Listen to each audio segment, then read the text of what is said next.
O tema de hoje então é a grandiosidade de Jesus.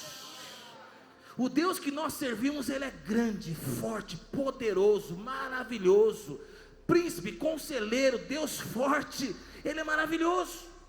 E nós vamos falar um pouquinho da grandiosidade de Jesus. Quem é Jesus? Não vamos falar apenas do Jesus histórico, mas vamos falar do Jesus que está sentado no trono revestido de glória. Vamos falar do Jesus que transformou as nossas vidas. O Jesus que, quando esteve em carne, curou os enfermos. O Jesus que da sua boca saem palavras de vida eterna, palavras que transformaram a minha e a sua vida. Nós estamos aqui reunidos como igreja, como povo do Senhor, e o que nós estamos aqui é para ouvir as palavras de Cristo, é para ter um encontro com Jesus. Então é essencial que quando nós nos reunamos, estejamos aqui para ouvir a voz do Senhor. Nós servimos apenas um Deus, diga comigo, um Deus.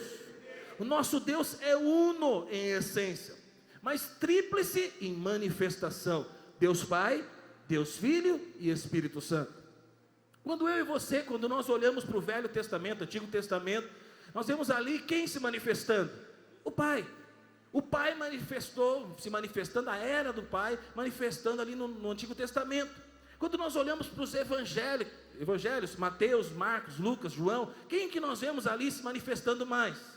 Jesus. Jesus caminhando, andando, curando, ali fala muito de Jesus. E hoje nós vivemos na era do Espírito Santo de Deus. E é o que mais nós queremos, que o Espírito Santo se manifeste em cada culto, em cada reunião, em cada célula. Estamos aqui para receber algo da parte de Deus. E presta atenção, o Espírito Santo hoje habita dentro de nós. E sabe quem que Ele quer revelar para nós? O Espírito Santo quer revelar Cristo. Ele vai mostrar Cristo. Você quer conhecer o Pai? Deixa o Espírito Santo revelar Cristo para você.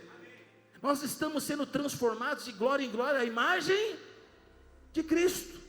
Então o maior propósito de Deus hoje na minha e na sua vida é revelar o Espírito Santo que habita em mim, quer revelar Cristo. Eu vou me tornar a imagem e semelhança de Cristo.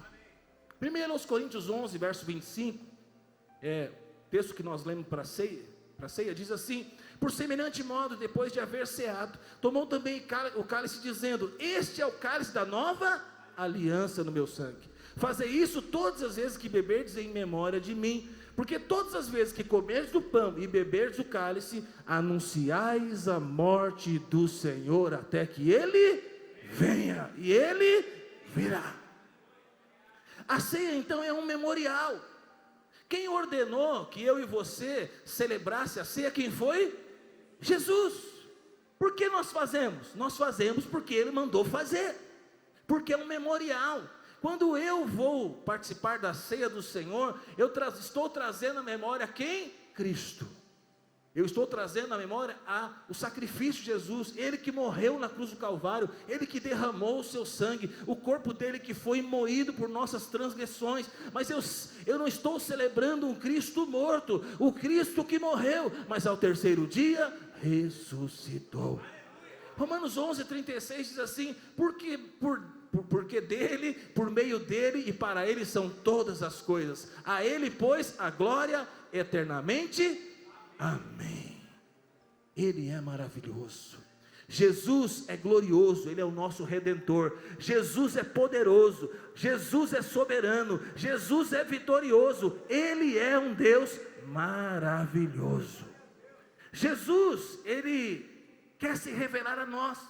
Ninguém é comparável a Jesus. Jesus é o pão da vida, é o vinho verdadeiro, é o bom pastor, é a porta do céu. Ele é o Rei da glória e Ele está aqui. Ele é o Criador do universo e Ele está aqui. Ele é o Salvador da igreja e Ele está aqui. Ele é o Redentor e Ele está aqui. Ele é o intercessor supremo, advogado, sacerdote da igreja e Ele está entre nós. A palavra de Deus diz que Ele passeia no meio da igreja. Quando nós nos reunimos como igreja, como o corpo de Cristo, Cristo está passeando na igreja. Eu acredito que você tem uma vida devocional, uma vida de leitura da palavra, tudo isso é muito importante, mas presta atenção, O lugar mais precioso para nós estarmos é quando nós nos reunimos como igreja. Por quê? Uma coisa é eu buscando a Deus na minha vida devocional, lendo a palavra de Deus, mas quando nós nos reunimos, Jesus está passeando no meio da igreja. Irmão, vou ser sincero para você, as coisas mais importantes que aconteceram na minha vida não foi comigo sozinho. As coisas mais importantes que aconteceram na minha vida, eu estava junto com o povo de Deus. Na célula, na casa, na reunião, no encontro com Deus, a maioria, eu fui salvo quando? Quando eu entrei num prédio, Jesus entrou na minha vida, no meu coração, foi feito o apelo, eu recebi. O casamento, a mulher que eu casei, onde ela estava? Na igreja, servindo ao Senhor. Os meus filhos nasceram onde? Eu servindo ao Senhor. Eles estão crescendo aonde? Eu servindo ao Senhor. Na minha vida profissional, a grande virada da minha vida profissional, deixar tudo, abandonar tudo para seguir o ministério, igreja. Não estou dizendo que todos vão vir, largar tudo para servir ao Senhor, mas todos vão servir ao Senhor. Na igreja Deus vai falar com você, na igreja Deus vai te dar direção. João ele disse, quem vem das alturas certamente está acima de todos. Quem vem da terra é terreno e fala da terra. Quem veio do céu está acima de todos. Jesus foi aquele que foi enviado do céu. Ele está acima de todos. Jesus não veio para falar das coisas terrenas. Jesus veio falar das coisas celestiais. Paulo ele disse, pelo que também Deus o exaltou sobremaneira, e lhe deu o nome que está acima de todo nome, para que o nome de Jesus se dobre todo o joelho, nos céus e na terra, e debaixo da terra, e toda língua confesse que Jesus Cristo é o Senhor, para a glória de Deus Pai. O nome dele é sobre todo nome. Diante dele todo joelho vai se dobrar, toda língua vai confessar. Irmão, eu já me dobrei diante de Jesus, já confessei que ele é o Rei dos Reis, Senhor dos Senhores. Mas haverá um dia que todos vão se dobrar. Os demônios vão se dobrar, o diabo vai se dobrar. Aqueles que não reconheceram em vida ele como Rei dos Reis e Senhor dos Senhores, todos vão se dobrar diante dele. Eu e você estamos aqui servindo a Deus com alegria, com satisfação, com prazer. E nós vamos viver a eternidade com ele. Não é terrível você saber que demônios, que o diabo e pessoas um dia vão reconhecer o senhorio de Jesus, mas não vão estar mais diante dele? Eles rejeitaram, viveram uma vida rejeitando a Deus, mas eles vão confessar que ele é o Senhor, mas infelizmente eles não vão entrar no céu e não vão passar a eternidade com ele. Em vida não escolheram Jesus, quando morreram não vão poder passar a eternidade com ele, mas eu e você nós vamos. Diga glória a Deus. Algumas razões então porque Jesus é glorioso. Primeiro, Jesus é glorioso, grandioso quanto à sua origem eterna. Jesus não começou a existir quando ele ali nasceu através de Maria, não. Jesus, ele é antes da fundação do mundo. João 17,5 diz assim, que ele tinha glória junto ao Pai, antes que houvesse o mundo. No verso 24 diz assim, que ele foi amado pelo Pai, antes da fundação do mundo. Se você ler em Gênesis, você vai ver o Pai dizendo assim, né, que quando ele foi criar o céu, a terra, todas as coisas, houve uma reunião lá no céu. A palavra que é usada quando vai fazer o homem façamos o homem à imagem e semelhança. Pergunta, quem estava conversando com o Pai? Para ele dizer assim, façamos o homem. Era uma reunião com o Pai, Filho e Espírito Santo de Deus. O Deus uno que se manifesta em três pessoas. É uma conversa da Trindade. Jesus, ele não surgiu, não nasceu quando nasceu de Maria. Jesus, ele é antes da fundação do mundo. Diga glória a Deus. Por isso, irmão, uma aplicação prática para mim e para você. Eu e você podemos ter uma perspectiva transformadora para a nossa vida. Sabe por quê? O nosso Deus, que é um Deus eterno, todo poderoso, ele te enxerga, ele te vê. Ele escolheu se humilhar, se fazer homem e vir aqui na terra, passar 33 anos, sofrer, morrer na cruz, passar por tudo que ele passou, porque até então, irmão, Jesus era apenas divino, Mas Jesus, que é o próximo ponto, Jesus agora é 100% homem e 100% Deus. Ele abriu mão de toda a sua glória, e hoje é um homem que está no céu, 100% homem, 100% Deus, porque ele não quis permanecer no céu sendo apenas divino e deixar você para trás. Ele abriu mão da sua glória, de tudo que ele poderia abrir mão, e veio ser um de nós, para me resgatar e para te resgatar. Então eu quero dizer para você, Deus se importa com você, Deus se importa com a sua vida, Deus enxerga os seus problemas, Deus enxerga as suas dificuldades, e Ele está comigo e com você. Segundo, Jesus é grandioso quanto o seu nascimento miraculoso. Jesus é Deus, tendo todos os atributos, Ele se tornou matéria. Sendo Deus todo-poderoso, onisciente, onipresente, imutável, Jesus, quando Ele vira um de nós, quando Ele vira uma matéria, quando Maria engravida, Jesus está ali, Ele abre mão de todos os seus atributos. Enquanto Ele está aqui na terra, Ele não é onipresente, Ele está apenas em um lugar. Ele não tem mais a onisciência, porque agora Ele tem que orar para saber a vontade do Pai. Jesus abre mão dos seus atributos para estar no meio de nós. Diga glória a Deus. Gálatas 4:4 diz assim: vindo porém a plenitude dos tempos, Deus enviou seu Filho, nascido de mulher. Jesus nasceu de mulher, mas o seu nascimento não foi comum como o meu e o seu, porque Jesus não nasceu de uma relação de um homem com uma mulher, não é fruto de José com Maria, que teve relação e nasceu Jesus. Não, Jesus ele nasceu através do Espírito Santo de Deus. Espírito Santo, o Espírito Santo de Deus que foi lá, que conversou com Maria, que explicou para ela sem entender muito bem como seria o processo, ela aceita, Maria aceita ser mãe de Jesus, receber ali o divino, Deus Todo-Poderoso, e ela engravidou sem ter relação sexual alguma, uma mulher virgem agora está grávida, e aí através de uma mulher virgem que está grávida, veio Jesus. Então Jesus, o nascimento dele, a gravidez, tudo isso foi um nascimento grandioso, miraculoso. Jesus então, antes nunca havia acontecido, e depois nunca aconteceu e nunca vai acontecer. Aleluia. Então, se alguma mulher falar para o marido que está grávida, mas é do Espírito Santo, é mentira do diabo. Não tem como. Tem alguma coisa errada, irmão. Vai fazer o exame lá, que de repente a sua cirurgia, você perdeu ela, e aí você engravidou sua mulher. Aleluia. Estou pensando da melhor forma possível. Se o nascimento de Jesus não foi sobrenatural, então Ele não é o nosso Salvador. Mas o nascimento de Jesus foi sobrenatural. E nós sabemos que Ele foi enviado de Deus, que Ele deixou toda a sua glória para estar no meio de nós. Aplicação prática para nós. Esse testemunho da intervenção divina. O Senhor intervém na história humana. Eu quero dizer para você, o Senhor interveio através da vinda de Jesus, e Ele continua agindo. Deus continua agindo. Irmão, você tem alguma luta, alguma dificuldade, alguma circunstância que te assola? Eu quero dizer para você, o Jesus, o Deus que se fez carne, que Ele veio para entrar na história humana, para agir na vida do homem, da mulher, Ele continua agindo. Então, se existe algo na sua vida que é impossível, improvável, eu quero dizer para você, o Deus que está aqui, Ele é todo poderoso, e Ele pode julgar a sua causa. Ele pode curar essa enfermidade. O que o médico não pode fazer, o médico dos médicos pode.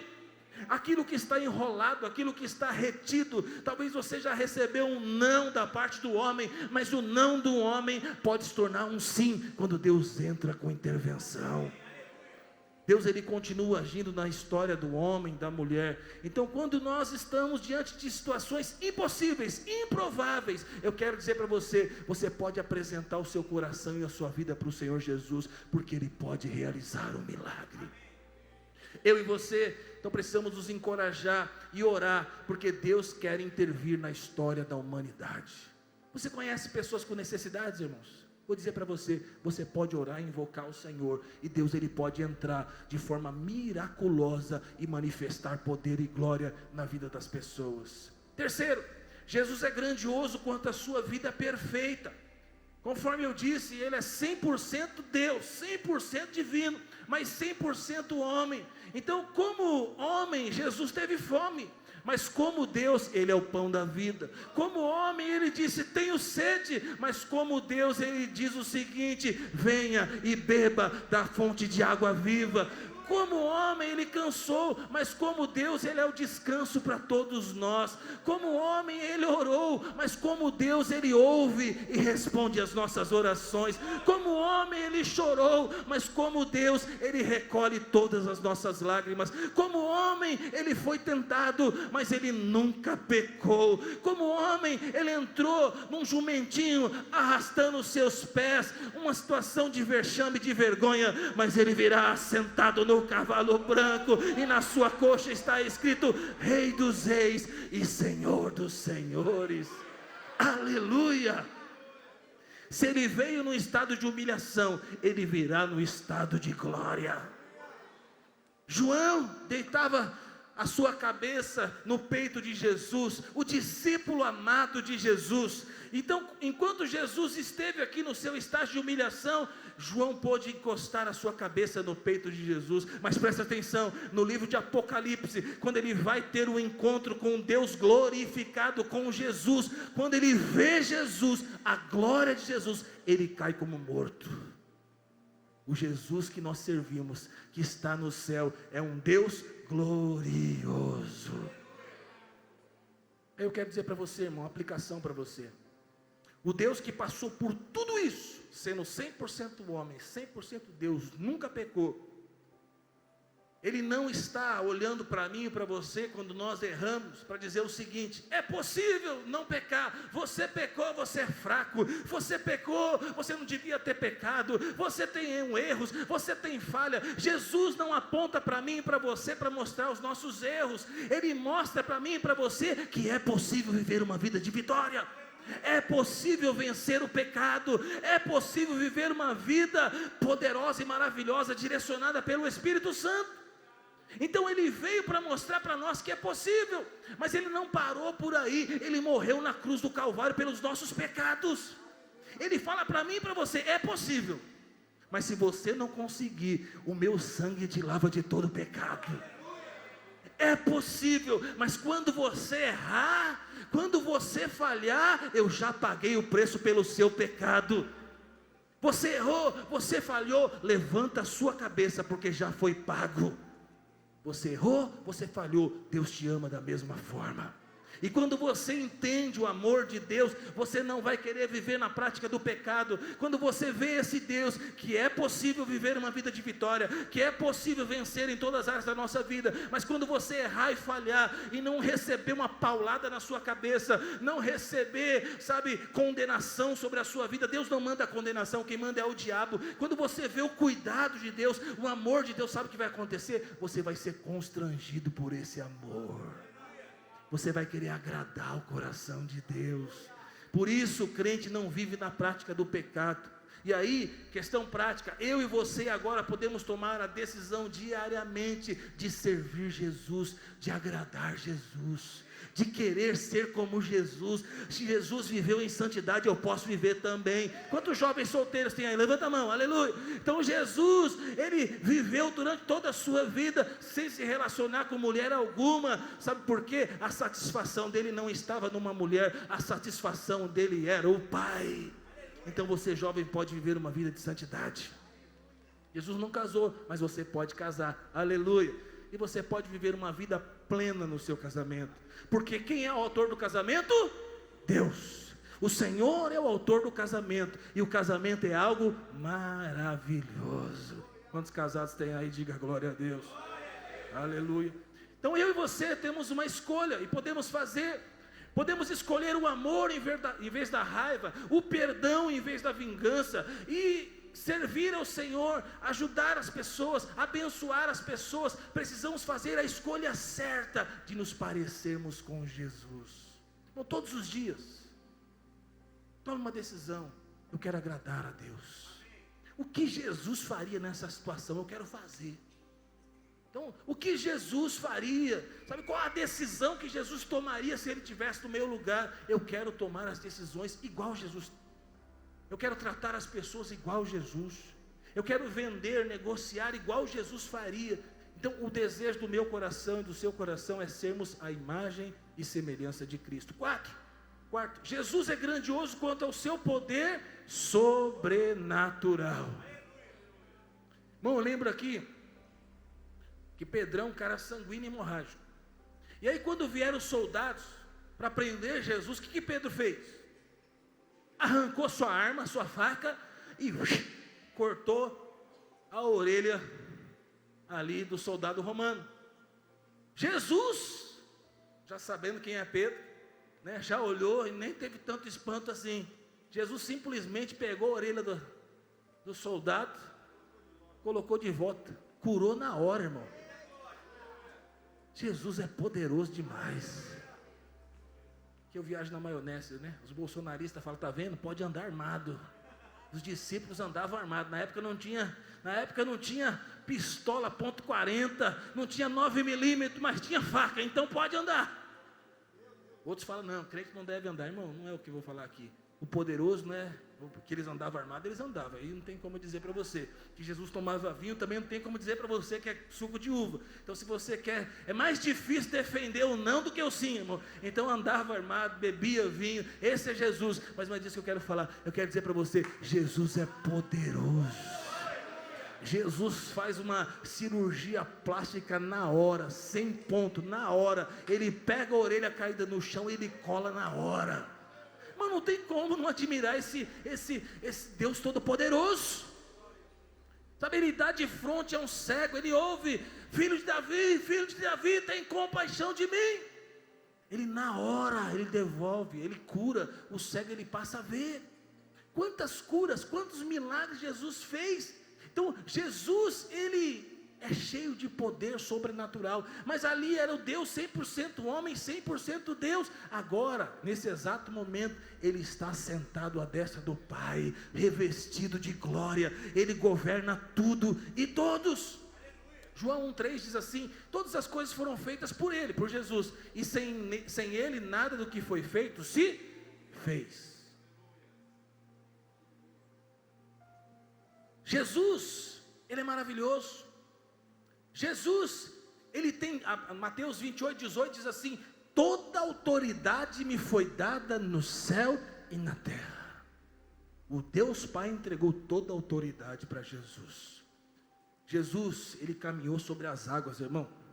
Jesus acalmou os ventos e as tempestades.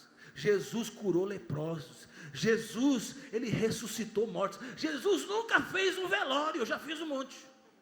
Jesus nunca foi. Todo velório que Jesus foi, o morto ressuscitou, aleluia.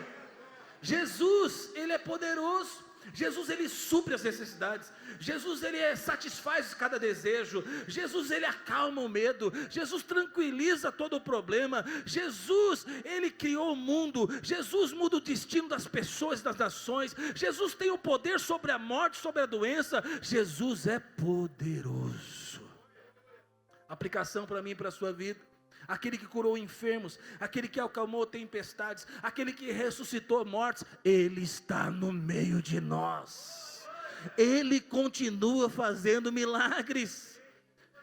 Quando nós estamos em situações intransponíveis, sem solução, situações de medo, de angústia, situações que nós não sabemos o que fazer, nós podemos dizer: Jesus, Jesus, invocar Jesus. Jesus, vem no meu casamento. Jesus, me ajuda nessa questão financeira. Jesus, me ajuda na questão profissional. Jesus, me ajuda nesse contrato. Jesus, me ajuda nesse processo trabalhista. Jesus, Jesus, Jesus, Jesus. Você pode invocar Jesus em todas as áreas da sua vida. Jesus, ele vai tomar a frente. Irmão, entrega a sua vida para ele, entrega as áreas da sua vida para ele, entrega o seu casamento para ele, entrega os seus filhos para ele, entrega o seu futuro para ele, confia nele, e o mais ele fará. Eu te desafio você a entregar todas as áreas da sua vida nas mãos de Jesus. Eu te encorajo a você não apenas admirar e ver o poder sobrenatural de Deus, mas experimentar desse poder no seu dia a dia. Tem poder de Deus liberado para a sua vida, e não só para você. Esse poder é para que você manifeste esse poder. Você vai ser um agente de Deus na terra. Esse poder de Jesus vai se manifestar através de você. Nós acabamos de falar das casas de milagres, nas casas de paz. Nós vamos entrar nas casas de pessoas que nunca entramos, ou que já entramos e vamos voltar a entrar, e nós vamos lá levar a paz de Deus. Nós vamos pisar nessas casas e vamos dizer assim: paz seja nessa casa. Nós seremos os semeadores da paz. Nós vamos encontrar filhos da paz, pessoas que precisam dessa paz. Essas 7 reuniões da casa serão reuniões de milagre. Nós vamos ter um estudo, nós vamos ter uma leitura do livro, tudo isso é muito bom. Tem uma liturgia, tem uma forma de fazer. Mas irmão, se Jesus não manifestar, não adianta nada. O que nós precisamos, antes de começar tudo, é falar: Jesus, vai na frente. Jesus separa as pessoas certas. Jesus abre a porta para mim. Jesus esteja presente naquela reunião. Você vai usar o livrinho, irmão, mas vou dizer para você, vai ter hora que é Jesus que vai resolver tudo. Tem gente que na primeira reunião já vai se render a família inteira para Jesus. Não é na minha força, não é na sua força, não é do meu jeito, não é do seu jeito. Esse Deus todo poderoso, esse Jesus maravilhoso, Ele quer se manifestar na minha vida, e Ele quer se manifestar através de mim. Quinto, Jesus é grandioso quanto ao seu ensino com autoridade. Mateus 7:28 diz assim: quando Jesus acabou de proferir essas palavras, estavam as multidões maravilhadas com a sua doutrina, porque ele as ensinava com quem tem autoridade, e não como os escribas. Os escribas ali eram professores eruditos da nação judaica. Eles ensinavam ali os ensinamentos dos rabinos, eles ensinavam ali as tradições rabínicas, e essas pessoas, na verdade, né, os escribas, é os que mais perseguiram Jesus, atrapalhavam. Então eles falavam de uma religião. Mas presta atenção, Jesus, ele falava de forma diferente.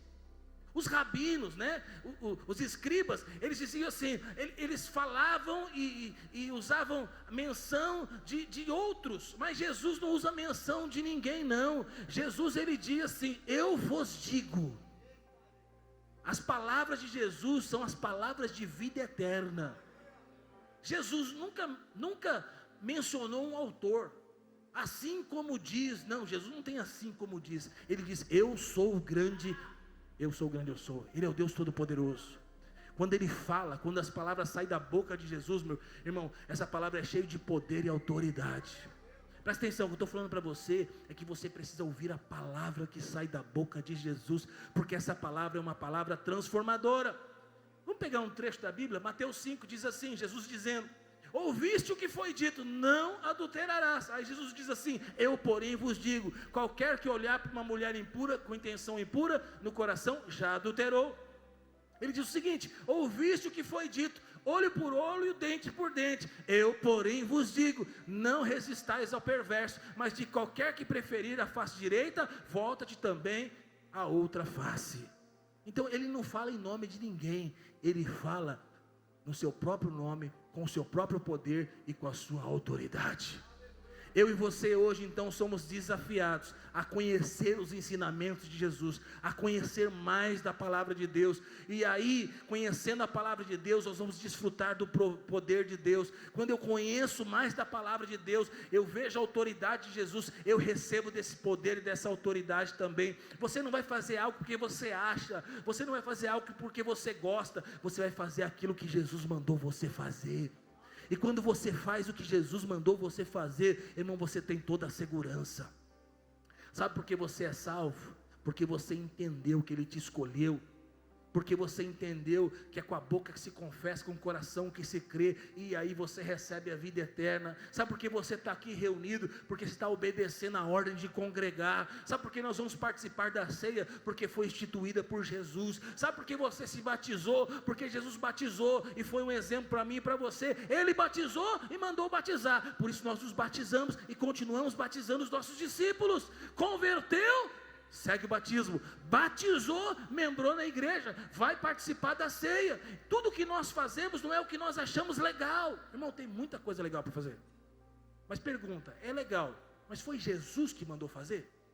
Então, nós vamos agora fazer a campanha da vassoura, que vai varrer os problemas da sua vida. Jesus mandou pastor pegar a vassoura, comprar 300 vassouras. Você chega aqui, nós temos 300 vassouras para dar para cada um. E aí você vai embora para sua casa com uma vassoura. Aí alguém pergunta para você, o que é essa vassoura, irmão? Aí você explica que o pastor falou que agora você vai varrer sua casa e todos os problemas vão embora. Marido não vai embora, mas a brutalidade do marido vai. Aí na outra semana você vai lá, aí você vem aqui, aí nós temos uma rosa vermelha para você. Aí você fica a semana inteira, você traz, ela murcha no outro dia. Aí você fala, não, Jesus mandou fazer essas coisas, sim ou não? Então nós não ficamos tentando inventar coisas aqui, nós queremos fazer o que Jesus mandou a gente fazer. Nós não vamos te encher você de medo, de ganância, sabe, para que você possa vir às reuniões. Não, nós vamos encher o seu coração de paz, alegria e satisfação. Se você vem pesado, você não vai voltar pesado não, você vai sair leve e cheio do Espírito Santo de Deus.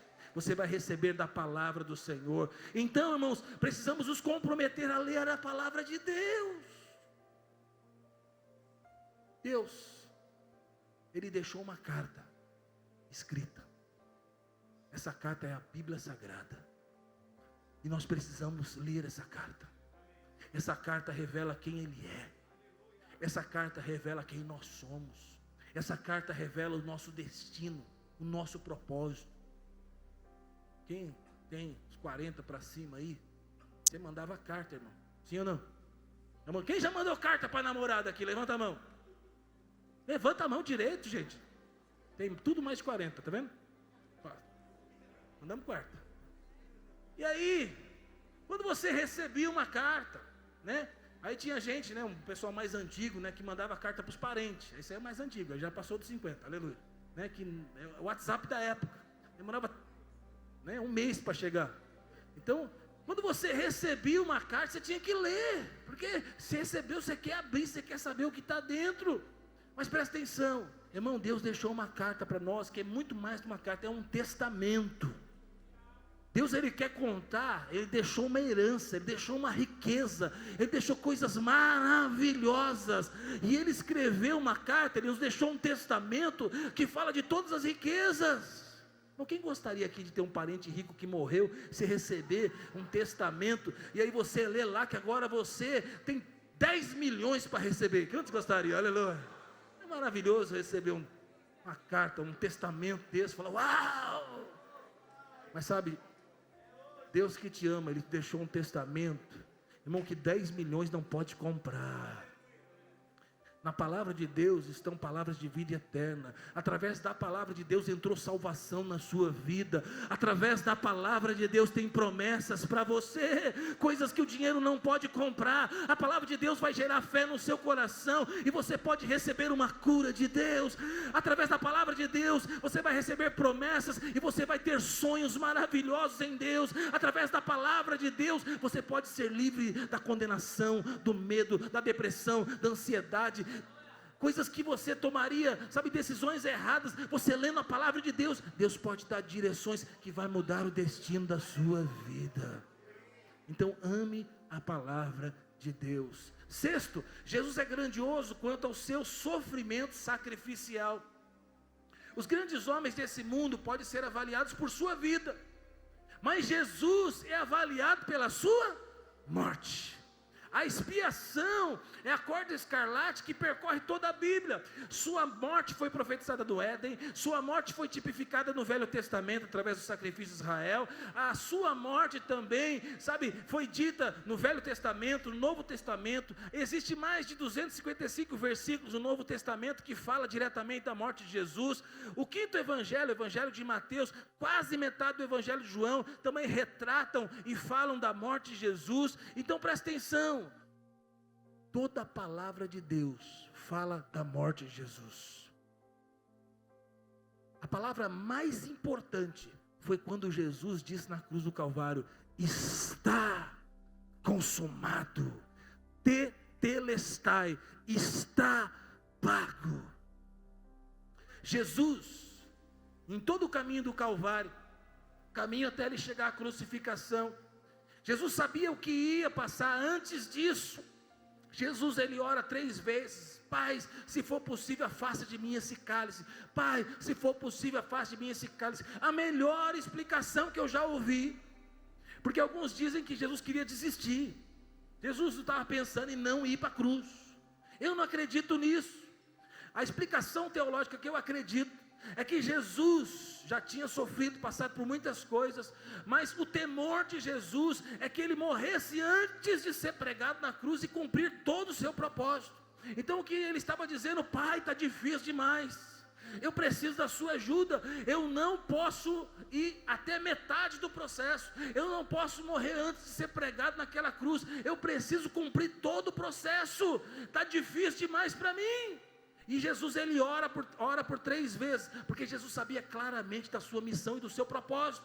E Jesus, ele recebe de Deus capacitação, força, e ele morre na cruz por mim e por você. E ele diz o seguinte: está pago, está consumado. Ele morre na cruz para que eu e você hoje tivéssemos acesso ao Pai, para que todo pecado, toda condenação fosse removido da nossa vida. A Bíblia diz assim: ele foi transpassado pelas nossas transgressões, moído pelas nossas iniquidades, o Senhor fez cair sobre ele a iniquidade de todos nós. Aplicação para mim e para você: o amor de Cristo é um amor sacrificial. O amor de Cristo é um amor que sofre por mim e por você. Então hoje eu sirvo a um Deus que pagou um alto preço por mim. Irmão, Jesus é a pessoa que eu mais amo. Só tem uma pessoa que eu amo mais do que a minha esposa: Jesus. E ela nunca vai poder receber o amor que Jesus recebe, porque Ele é o meu Deus, Ele é o primeiro da minha vida, Ele é o primeiro do meu coração. Jesus é a pessoa que eu mais amo, e tem que ser que você mais ama também. Aí depois, segundo lugar, quem ocupa o lugar do meu coração é meu cônjuge, minha esposa. Depois os meus filhos, cada coisa no seu lugar. Ninguém pode ocupar o lugar de Deus. Somos seguidores de Cristo e somos chamados para abraçar também o sofrimento, o sacrifício como Cristo sofreu. Irmão, nós estamos aqui e muitas pessoas estão em busca de realização, satisfação, mas estou aqui para dizer para você: se você é um discípulo de Jesus, em algum momento você vai sofrer por causa do Evangelho também. Você vai sofrer porque você é crente. Você está aqui ouvindo um pastor gritar na sua orelha, está sofrendo. Você podia estar na praia com água de coco, você podia estar fazendo um monte de coisa, você podia estar, tem gente que podia estar na banheira da casa, tem gente que podia estar assistindo Netflix, tem gente que podia estar na varanda, na rede, tem gente que podia estar num monte de lugar, no forró, dançando, sei lá onde você podia estar, mas sabe por que você não está? Porque você está aqui para servir Jesus. E você vai até, você resolveu isso, irmão: eu vou até o último dia da minha vida para servir Jesus. Na minha casa os crentes vão entrar lá, eu vou entrar na casa das pessoas, eu vou levar a palavra, eu vou levar o Evangelho, eu vou pregar, eu vou dar testemunho para os meus filhos vão ver que eu sou discípulo de Jesus. A minha família vai ver que eu sou discípulo de Jesus. Eu não sei qual é a decisão que as pessoas que estão à minha volta vão ter, mas eles vão ver Cristo na minha vida. Eles vão ver que, como Cristo, eu muitas vezes sofro por causa do Evangelho. Irmão, não estou aqui como apenas pregador do Evangelho, não. Eu também defendo o Evangelho. Todos aqueles que tentaram falar mal do meu Deus e de Jesus tiveram problema comigo, porque eu me levanto para defender o Evangelho. Vou dizer para você: todos que se levantam contra essa igreja local, ou contra um membro dessa igreja, eu vou dizer para você: tem um problema comigo. Não se levante contra essa igreja, não se levante contra um membro desta igreja, contra um pastor, contra alguém da minha equipe, contra o meu pastor. Não se levante, porque eu vou defender. Eu defendo o Evangelho, eu defendo aqueles que servem Jesus, eu defendo aqueles que andam comigo. Pastor, mas aí você vai perder seguidor. Pastor, mas aí você vai perder amigos. Pastor, mas aí você vai perder pessoas. Não importa, eu estou aqui para sofrer como Cristo sofreu. Eu estou aqui para defender a igreja. Eu estou aqui para defender a causa da igreja. E você também. 7º e último: Jesus é grandioso quanto à sua volta prometida. pessoal do louvor já pode ir subindo. 1 Coríntios 11, 26 diz assim: porque todas as vezes que comerdes do pão e beberdes do cálice, anunciais a morte até que Ele venha, e Ele virá. Essa é a maior promessa da Bíblia que nós aguardamos. A promessa de que Ele viria já veio no Pentecostes, o derramar do Espírito Santo. Agora a promessa, a grande promessa, a grande profecia que nós aguardamos é a volta do Senhor Jesus. Irmão, e Ele pode voltar a qualquer momento. Ele pode voltar hoje, Ele pode voltar agora. Aplicação prática para mim e para você: vou viver em santidade, vou servir ao Senhor, não vou ter uma vida dupla, não vou ter um relacionamento extraconjugal, não vou ver pornografia na internet, não vou perder o meu tempo com as coisas desse mundo, vou servir a Jesus, porque eu aguardo a vinda dEle. Ele vai vir buscar uma igreja sem mácula, sem ruga e sem defeito. Eu não quero ser achado em pecado aqui, eu não quero ser alguém que tem ruga fala de velhice, sabe, crente velho, crente que não quer mais saber das coisas de Deus, crente fraco, raquítico, crente... A ruga, velhice, não fala de idade não. Tem gente de 50, 60, 70 anos que está cheio de Deus e de energia aí. Então, independente da sua idade, irmão, tem jovem, adolescente de 16 anos, está cansado de vir para a igreja, cansado de ler a Bíblia. Ah, mãe, ir para o culto de novo, velho, enrugado, precisa do fogo do Espírito, precisa do Pentecoste. Traz esses aqui, que eu pedi para o Manuel e mais uma meia dúzia de pastor aqui, enfiar a mão na cabeça e... Nosso Anatólio da Igreja Batista Guaviva Vaviceiro, peteleco no meio da orelha, receba-lo, pá! Não, nós estamos aqui para viver o Evangelho de verdade. Nós queremos agradar a Deus, nós queremos buscar ao Senhor. Eu e você vamos viver todos os dias motivados a servir Jesus, a buscar ao Senhor, a ser igreja. A minha casa, eu não preciso esconder de ninguém que eu sou em casa, eu não preciso esconder de ninguém que é minha esposa em casa, eu não preciso esconder de ninguém os filmes que eu assisto na minha casa. Sabe por quê? O que eu sou aqui, eu sou na minha casa. Sabe por quê? O Deus que está aqui é o Deus que está na minha casa. O que eu sou aqui, eu sou em todos os lugares. Sabe por quê? Eu não estou aqui para agradar homens, eu não estou aqui para agradar pessoas, eu estou aqui para agradar a Deus. Eu me importo sim com o que as pessoas pensam de mim, você se importa também, mas acima de todas as coisas, eu me importo com aquilo que Deus pensa ao meu respeito.